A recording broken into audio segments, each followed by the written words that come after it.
So I had a chaotic day, and I had been thinking about doing this for a while, but I just figured what a way to distress than start doing this. So I had an idea, and work with me now. I'm a little all over the place because I'm in a small apartment where my roommates can probably hear me, and there's nothing more embarrassing than starting a YouTube channel. If you've tried to start one and you're talking to yourself out loud, you know, but we're just gonna get through this. So what I'm gonna do is I thought that I would look up articles and kind of read through them and talk about them and just see if we can around and find something funny to talk about. I don't know. So I haven't even thought about what I'm gonna research yet, but let's just do some thinking. Let's look up wacky artist. Yeah.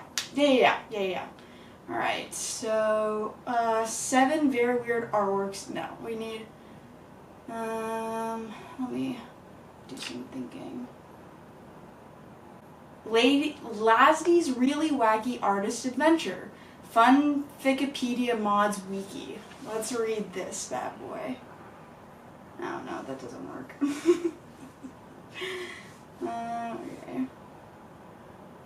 Okay, true artists or just crazy people. Let's read this. As we look through history, it doesn't take a magnifying glass to determine that many of true artists have had a shred of lunacy running through their veins.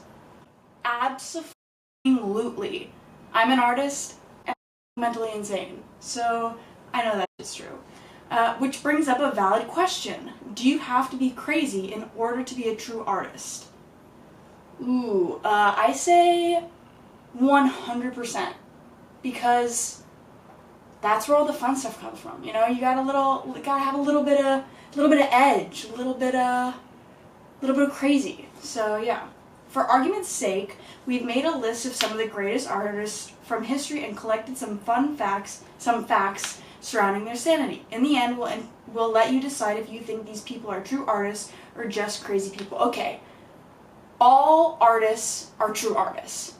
Even if your art is not loved by more than yourself, you're an artist. That's my perspective.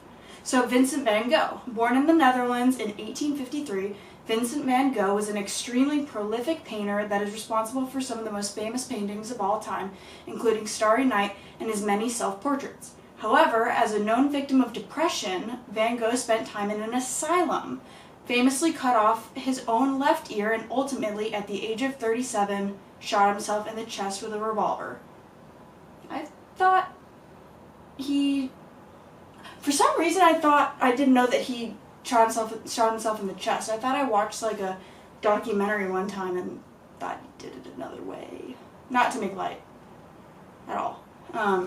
So this is in quotes. Sometimes moods of indescribable anguish, sometimes moments when the veil of time and fatality of circumstances seem to be torn apart from an instant. Vincent van Gogh. So I mean, the man was clearly unwell because he did cut off his own ear. So are we arguing that true artists are just crazy people? I mean, moving on. Moving on. I feel this is a very judgmental piece. I don't know how I feel about this one, but I'm recording, so we're just gonna go. Jackson Pollock, born in Wyoming in 1912. Jackson Pollock is best known for his abstract expressionism that may look like spattered chaos at first glance. However, with some understanding, it becomes a detailed map of his brain. He did enjoy some notoriety during his lifetime, but because he battled terribly with depression, he was a known alcoholic and eventually died in an alcohol-related car accident. I mean, I think all art pieces are an expression of our brain. So I don't know. And then it says, every good painter paints what he is, Jackson Pollock. Yeah, so, yeah. Okay. Mark Rothko. Russian-born but eventually an American immigrant, Mark Rothko was another abstract painter. However, his work was much more basic and controlled than that of Jackson Pollock. Using simple blocks of complementary colors, Rothko experienced great success in his career, but internally struggled with deep depression. That depression. In fact, his world was so dark that at age 66 he was found dead on his kitchen floor after having, trigger warning, slit his own wrists. So, yeah. Very sad article that I'm reading, so hard to process, especially if you are an artist and have struggled with mental health. So I guess I could pause for a minute and just kind of say, if you're here, I'm glad you're still here. You're valued, you're loved. I know that I would love to hear that at any time of any day from anyone. We as humans don't hear that enough.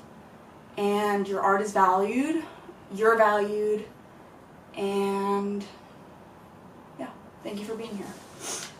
So a quote says, "The people who weep before my pictures are having the same religious experience I had when I painted them." That's a cool thought. "And if you, as you say, are moved only by their color relationship, then you miss the point." Mark Rothko. That's interesting. I really like that. I mean, I do think we all have different perceptions of art when we look at an art piece, so there's that, but I do think that's really cool to think that we experience the same thing as an artist does when they're creating. Okay, John Michael Basquiat. Beginning his artistic career as a graffiti artist known as Samo in New York City, Jean Michael Basquiat eventually evolved his craft into what is being classified as neo-expressionism. Although his art was well received, Basquiat suffered from paranoia and struggled with a drug addiction that eventually took his own life. At the age of 27, he died from heroin overdose. His quote, "I had some money, I made the best paintings ever. I was completely reclusive, worked a lot, took a lot of drugs. I was awful to people." John Michael Basquiat. Alright, and I'm going to read one more. This is a good one to end. I really like this quote by Salvador Dali. "I don't do drugs, I am drugs." And I think that is an incredible way to live life, because drugs are bad. Don't do them. I'm sober. I love being sober. Being sober has helped me grow in so many ways. I feel so much better. I feel so much more healed. And it's a cool idea to think, like, express yourself. Be euphoric. Be a drug, you know? Share an emotion with other people, or be an experience. And I really like that quote. So thank you, Salvador Dali. Yeah. Thanks for watching my video, if you have stuck around this long, and I'm hoping that I will make another one if I find a cool article. So thank you. Bye.